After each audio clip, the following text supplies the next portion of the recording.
Welcome to the Hot Genius podcast. This episode is called What is Toxic Positivity? So this is something that I'm very passionate about because so many people misunderstand positivity, and rightfully so. It can be quite confusing. And so let's begin by giving you examples of what it is, what it sounds like when someone's being toxically positive.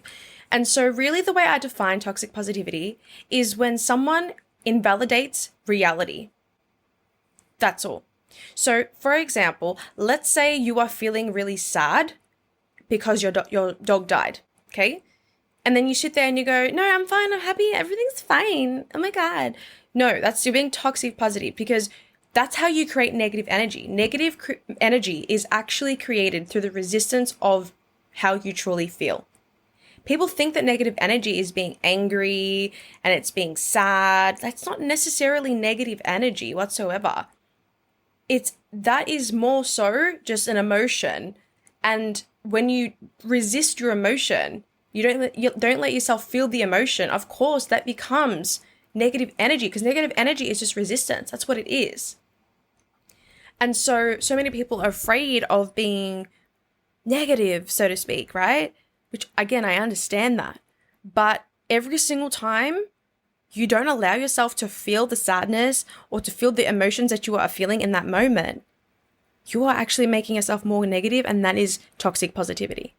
Or when you see a friend who's really struggling through something, someone you care about, and you invalidate their experience, you didn't realize, like if you've ever done this or someone's done this to you, they've accidentally created what is called invalidation trauma, where your brain starts to believe that you're losing your mind. Because if someone says to you, hey, like let's say your dog died and you're sad, rightfully so, it's a healthy emotional response to something like that. And then they turn around, they're like, oh, just be positive. Just be positive. Like, at least you have a roof over your head. No. And I know they mean well. Okay, I get it. But people who are uncomfortable with their own emotion are the ones who dismiss other people's. And they don't mean it. Okay? 80% of abusive behavior is completely unconscious and unintentional. But until we understand what toxic positivity is, it's always going to rule us. And when it happens, you're just going to let it happen because we don't have the awareness. And then we enable that. So toxic positivity is when you are denying reality and your emotions. You can't change a reality until you acknowledge it first. And being able to be a healthy, positive person is this. A healthy, positive person is positive about their negative feelings. Write that down. Let me say it again. A truly positive person knows how to be positive about their negative feelings. What I mean is that when they feel angry, they don't feel bad for feeling angry. They accept that they are feeling angry. Therefore, they regulate their emotion so much faster. When they are feeling sad, they're not upset that they're sad. They're just sad. And so what is this? What is this concept? So what this is that there's this thing called secondary anxiety. And what this means is that someone who has secondary anxiety now has developed anxiety about getting anxiety. So when they feel anxious, they're responding to their anxiety with more anxiety. And so this applies to every other emotion. Let's say sadness. So when someone feels sad because they feel sad, that's when they struggle. Because they're trying too hard to not feel sad. That causes resistance. And then that's going to make someone at risk of being toxic positive. And maybe you gaslight yourself in the process of that. Imagine life if you actually felt positive, felt accepting and good about the times that you feel sad.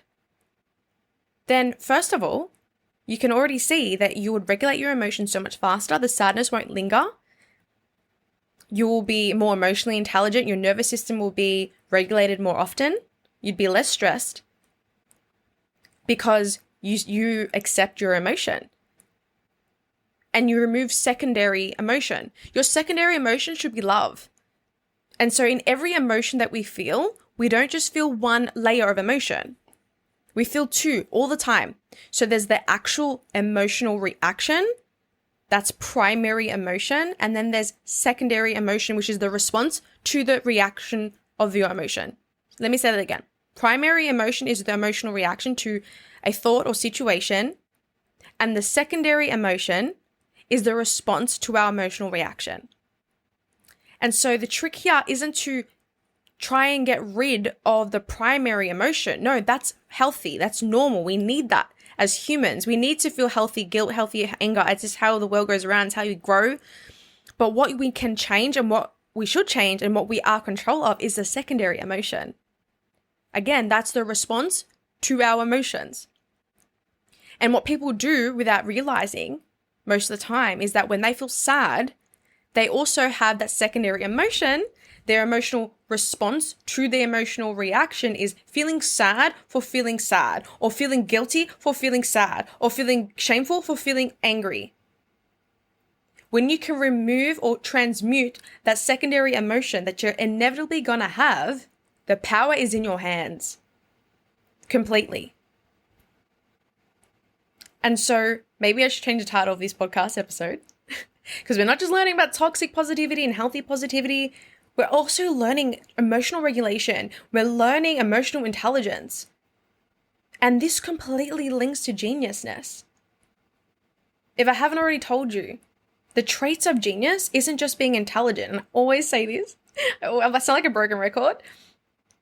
Every single genius is highly intelligent, but not every single high intelligent person is a genius. So let me tell you the traits of genius. Number 1, high intelligence.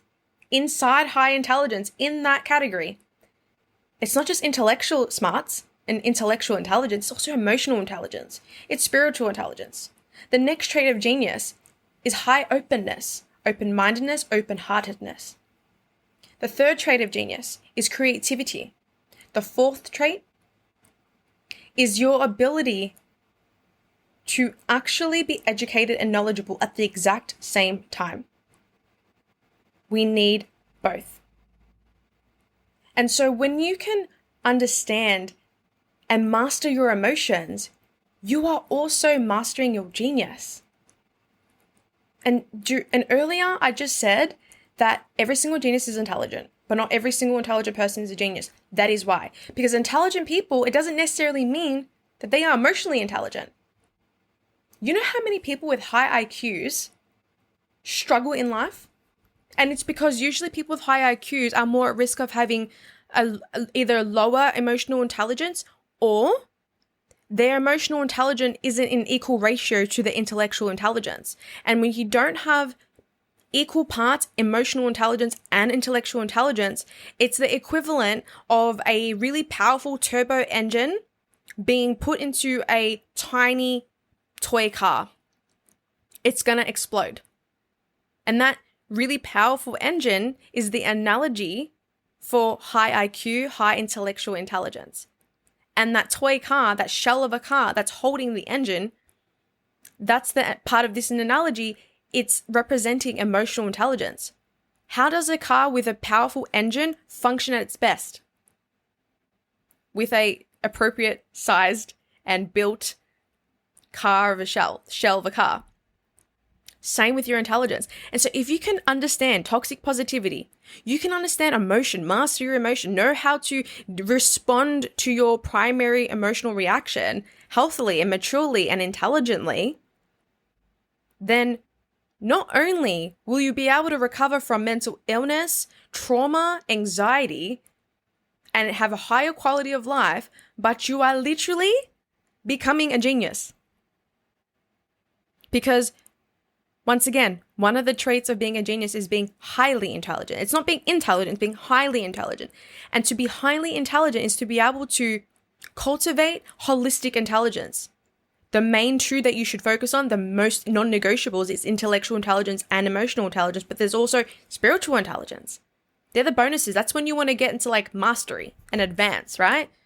But for the sake of you becoming a genius, enough for you to have an extraordinary life, solve problems that you've always wanted to solve, you just need to be the bare minimum of genius. Because there's different levels to genius. It's never ending because it's both a destination and a journey. But if you are literally level 1 genius, you are still ahead of 99% of the population. You don't need to be level 57, you know? You can if you want. It's a lifelong journey. It's the fun of it. As well, it's an endpoint, you know? And we start by what you're doing right now. The fact that you're listening to this show, the fact that you're listening to this episode means you are emotionally intelligent. Because there's a difference between being like someone who doesn't have the skills and actually doesn't give a shit about that versus someone who doesn't have the skills and gives a shit about that, which leads me to the last genius trait that I didn't mention yet, which is curiosity. And curiosity makes you a lifelong learner. Essentially, the last trait is curious and a lifelong learner. Because the curiosity within you, I'm not saying you don't know the things that you're learning in this episode, but just in general, the fact that you even want to know, even if you did know or not, that implies curiosity. That's the last trait of genius. Because when you're curious, you are naturally a lifelong learner. And so you are so much more closer to genius than you realize. Let's go over the traits again, because I probably went all around in circles and I probably missed some, right? I'm so passionate about this. But let's go over the traits of genius and how they link to understanding toxic positivity and emotional regulation and having emotional intelligence, okay? So the traits are high intelligence, high openness, curious lifelong learner, creativity, and I just went blank. Surely it will come to me. But you get my point. And having these traits link to your ability to respond to your emotion, link to your ability to simply want to learn and to understand how you work. And it doesn't have to be hard. And it gets to be fun. Oh, I remember the last one. High self-awareness. Okay, now that I remember that, let me just try and remember it all. Even though I came up with these traits, let me explain how I came up with them as well, and then we'll wrap up the episode, not the show, just the episode. Okay, so we've got number 1, high intelligence, number 2, high self-awareness, number 3, creativity, number 4, curious lifelong learner, number 5 is, why does this happen? Well, welcome to real life. I love keeping this in because I actually want to be the example, of that we don't need to be perfect. Sometimes I can be a mess and that's okay. It doesn't make me not a genius, doesn't make me worthy. So I just thought that was perfect. The universe wanted me to forget just so I could show you in real time that being a genius isn't about being perfect. I forget shit. I'm not insecure. Just as I'm speaking, by the way, the things come back to me. I remember the trait. It's knowledgeable and educated. But anyway, what I'm saying is that being a genius, it's not about getting shit perfect. And because I have the emotional resilience and the emotional intelligence to be I don't need to prove that I'm smart. I'm so confident in myself and I'm okay with the fact that sometimes I forget shit because you just draw a blank because there's so much happening in my mind. That's okay. And to love yourself anyway, that's emotional intelligence. That's the first trait of genius. But just for the sake of it, because I'm feeling really, really fucking determined, let's see if I can remember them in order, despite how excited I am about this episode. Because this episode, boo, is going to change your life. Seriously. And then we'll go over how I came up with how I identified these traits, how you can look into it further, and then we'll wrap up the episode. So the traits go as follow. Number 1, high intelligence. Number 2, high self-awareness. Number 3, knowledgeable and educated. Number 4 is high openness. Number 5 is creativity. And number 6, curious lifelong learner. Yes! I did it. I did it. See? Just keep going. Now, let me explain. So when it comes to geniusness, it's really hard for science to measure it. They're still learning about it. So what they do to create data and to analyze what makes a genius, what does it mean, is that they look at really extraordinary people who also happen to have a gifted IQ. That's what they use. And so they have come up with multiple different traits that I've found. And the ones that I just shared with you, they're all based on research. That I didn't just make them up and pull them out of my ass. But the way that I have identified them, those 6 traits of genius, is over the course of 10 years of my research and studying in this. This is my baby. And before me releasing this show, I actually never told anyone that I was researching this stuff. It was something that it wasn't ready. It was like cooking in the oven. For all those years, it was mine. I just believe that sometimes we need to keep something close to our heart until it's done, till it's cooked, till it's ready before we share it. You know? And obviously sharing it and being ready does not mean perfection, because I fucking still forget. Right? And I created it, like these specific, articulations and models. But sometimes, like, we need to express the truth. Like, I can't just preach. I gotta show you in real time. I'm sitting there telling you, own yourself for who you are, embrace your chaos. Sometimes if you need to, there's like organized chaos, if that's where you are, but you still want to add value to someone's life, own it. And that's what I'm doing. And so as I was saying, I had to keep this stuff close to my heart. And before I decided to be brave and be like, you know what, fuck it, I'm going to build the company around it. Like, I was building my startup, and I actually was calling it Your Goddess Era for the first 6 months. And very randomly, where I was like, I was feeling this resistance as I was about to launch the academy. And I'm like, no, I'm done. Like, something feels off. I went and meditated, and I asked myself what it is. And it said, Christina, it's time you like share this to the world and stop like half-assing it. Stop sabotaging yourself. Stop being afraid to be seen, and stop being afraid of being judged, because calling yourself a hot genius and then using that as something that you stand for others to aspire to, because being a hot genius is beyond me. It's what I aspire to be as well. You know, it's like my alter ego, and I believe it should be everyone's alter ego. And creating the hot genius society, that is a society of women, of like-minded women who either have those traits that I just stated, or desire those traits, or who want to master those traits, you know? But I kept them close to my heart. And even though what ready looked like for me, it wasn't perfection. Like I said, sometimes I still get confused because it's a very complex topic.